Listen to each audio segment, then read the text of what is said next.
Today's video is brought to you by the keyboard enthusiasts over at Akko. Massive thanks to Akko for sending me over one of their 5075B models for a nice honest review. Just as a disclaimer, although they did send me this unit, it will have no bearing on my overall thoughts and opinions. This is a 75% mechanical pre-built keyboard, but let's get more into detail after we unbox it. I really like how clean the box is for this board. Opening it up, we've got the board itself with the usual accessories section, which you can actually take out, which is cool. In said box, we get a USB to USB-C cable, some black accent keycaps, a keycap puller, a switch puller, some extra gaskets, some extra switches, and a bag of keycaps that might be useful for you depending on your keyboard layout. Akko included dust cover with this board, which I always find to be just a nice added touch. The board itself is wrapped in the typical foam wrap and the user manual is underneath. Okay, let's go over some of the features of this board. But first, the keyboard comes in at about £115 on Amazon, so if you like what you see in this video, you can actually expect to see this board to be nicely discounted for Black Friday quite soon. This board has the famous volume knob, which you can actually press down to pause your current media playback. You get the full RGB experience with lots of modes and keyboard shortcuts, which I'll put up on screen now. This board also features an RGB strip along both sides of the case, which you'll definitely enjoy if you're into RGB. The 5075B would be a good keyboard for gaming as it features N key rollover, which essentially allows you to trigger multiple key presses all at once and it will register correctly. Importantly, this keyboard is 5-pin hot swap, so you've got complete control over changing the switches if you'd like to.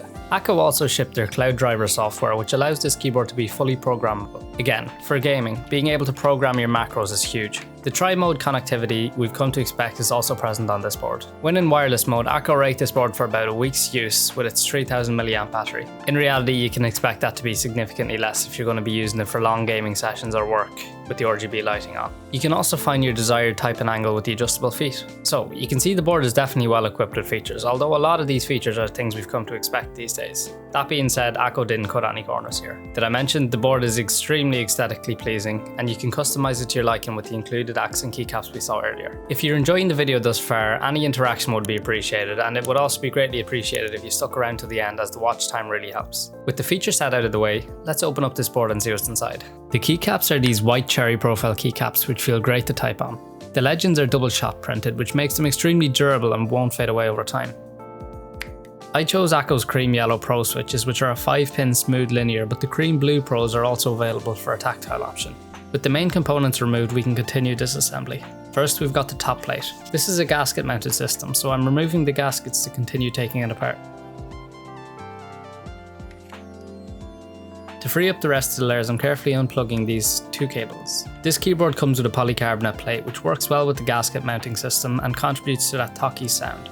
To separate the remaining layers, I'm unscrewing these 6 screws. The board comes with these Akko stabilizers that are honestly only okay. Diving down further, we've got a layer of pour-on foam followed by a pour-on switch pad. The PCB is a clean white with 5-pin sockets and south-facing RGB LEDs, which is a plus. I'm now going to jump into a sound test and finish off the video by going over my personal thoughts on the board.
Okay, so for my thoughts, let's start with the pros.